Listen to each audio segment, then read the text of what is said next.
ça démarre. Je suis heureux d'être accompagné de Christophe Jacobi, vice-président en charge des travaux, et de Thierry Vial, qui est vice-président chargé du développement économique. Et donc c'est une bonne nouvelle pour nous que de venir ici aujourd'hui, de voir le début de ces travaux, hein, c'est le défrichement, c'est les premières choses, et qui va continuer. Dire un mot sur le fait qu'on ait tenu compte aussi, dès que le projet a été avancé, des inquiétudes des habitants notamment, et qu'on a modifié le projet pour répondre à leurs attentes. C'est quelque chose d'important, hein, en lien avec les maires et notamment des deux villages qui sont le plus près, c'est Villars-Colmar certes, sur lequel on est implanté, mais aussi Beauvais, dont les habitants pouvaient être souvent par manque de connaissances un peu inquiets sur ce qui arrivait, sur ce qui allait se faire, et on a été amené à faire quelques modifications qui allaient tout à fait dans le sens de ce que ces collectifs souhaitaient.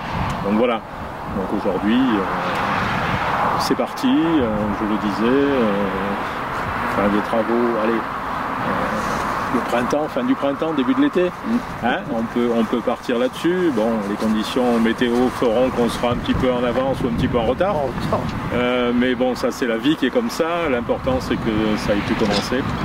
Dire aussi, en dehors de la zone d'activité, parce qu'il n'y avait pas de zone d'activité ici, sur ce secteur qu'on appelle le Haut-Verdon, donc c'était un besoin réel.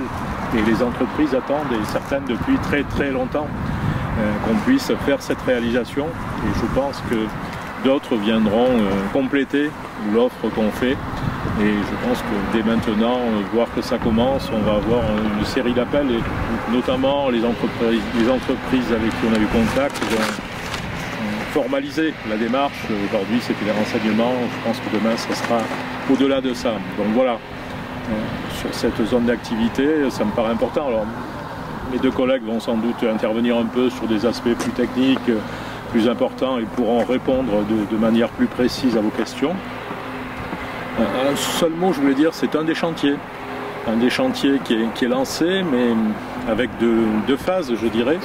La première tranche et la deuxième, et dire qu'on s'est intégré dans le plan de relance qui a été fait par l'État, pour, dès la parution de ce plan de relance, pour pouvoir demander des subventions et faire les deux tranches dans la foulée, je dirais.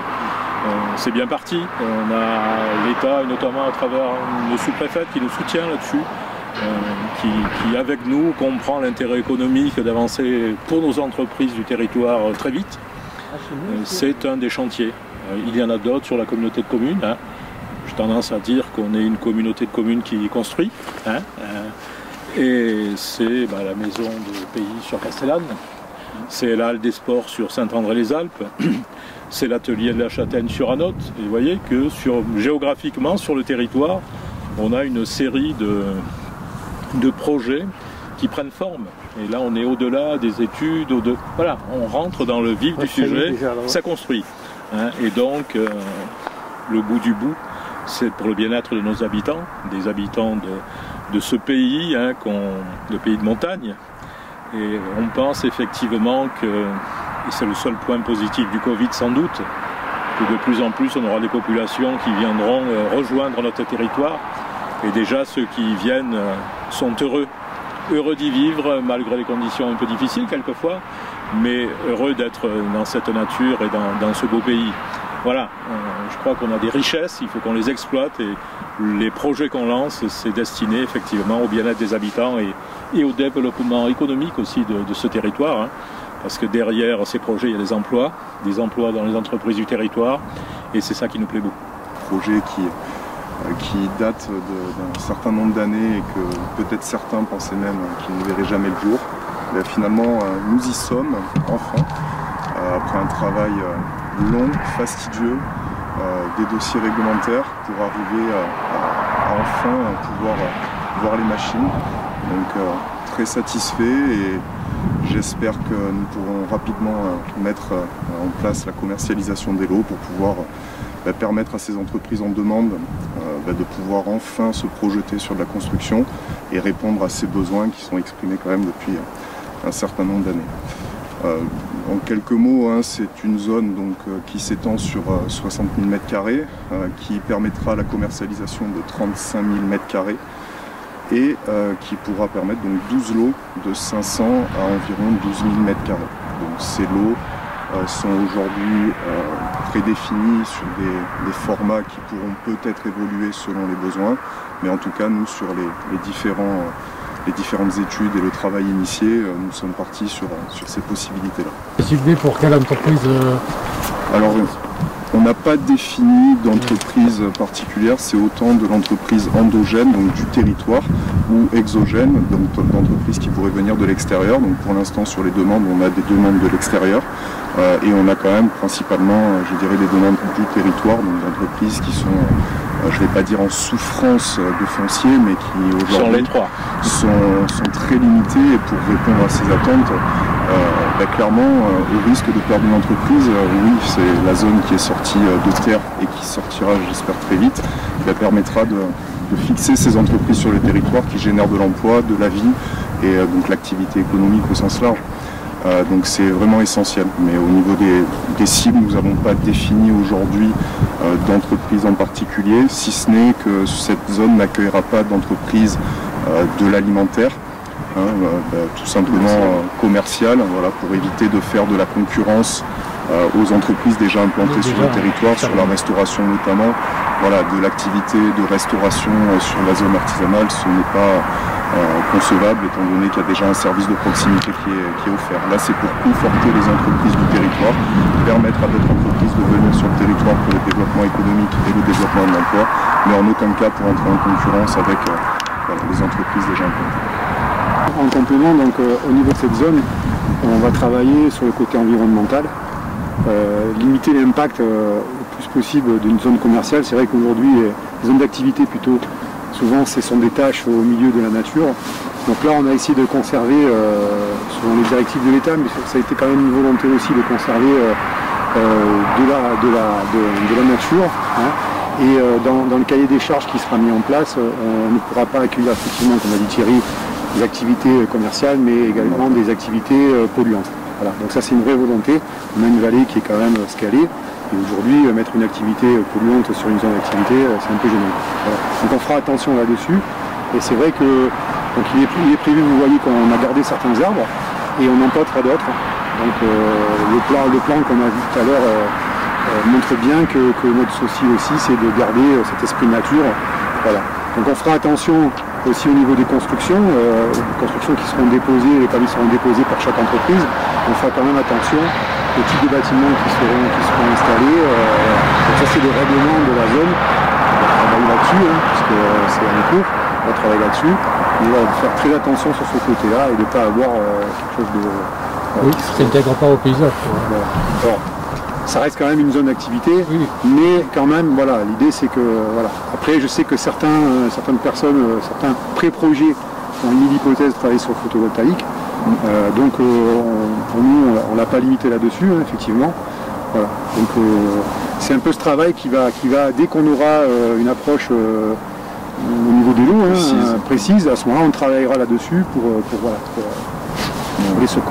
garder ce côté nature. Voilà, qui a été une des inquiétudes, comme disait le président, une des inquiétudes des gens du coin. Voilà.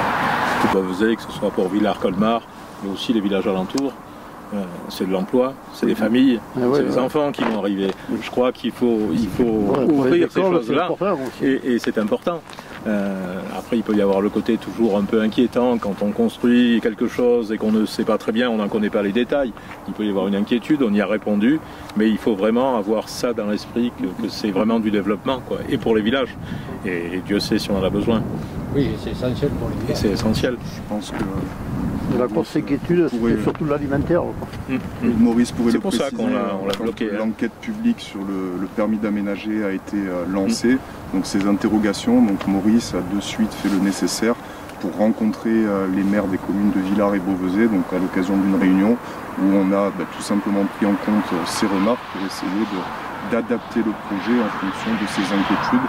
Et je pense qu'en quelques jours, on a demandé à nos architectes et nos bureaux d'études de prendre en compte ces modifications pour vite justement modifier tous les documents nécessaires. Donc on a essayé de réagir pour vraiment prendre en compte un maximum pour que le projet s'adapte voilà, c'est ça, parce qu'il y avait des au terrain inquiétudes. et aux requêtes qui ont été faites par les habitants. Et une des inquiétudes aussi, c'était l'accès. Donc on a travaillé le département sur l'aménagement d'un tourne à gauche. Donc c'est ce qui va sortir en premier, puisque la zone elle-même, ça sera après l'hiver. Hein. Mais en premier, on voit déjà le début des travaux, c'est le tourne à gauche qui s'aménage. Donc là, on a profité aussi de travailler avec la commune et le CIVU assainissement pour la rénovation des réseaux. Donc on a un partenariat là-dessus avec multiples, le SDE aussi, syndicat d'électrification, voilà, pour l'aménagement, la menée de l'énergie sur cette zone. Voilà. Mais là, ce qu'on voit en premier lieu, c'est le tourne à gauche, sécurisation de l'accès. C'était un point important parce qu'on est sur une route départementale, un trafic important l'été et l'hiver. Et tout dépend du type d'équipement et tout dépend du type de gens qui vont s'installer ici. C'était important de ne pas avoir un simple accès. Voilà. Donc il y aura un accès sécurisé avec ce tourne à gauche.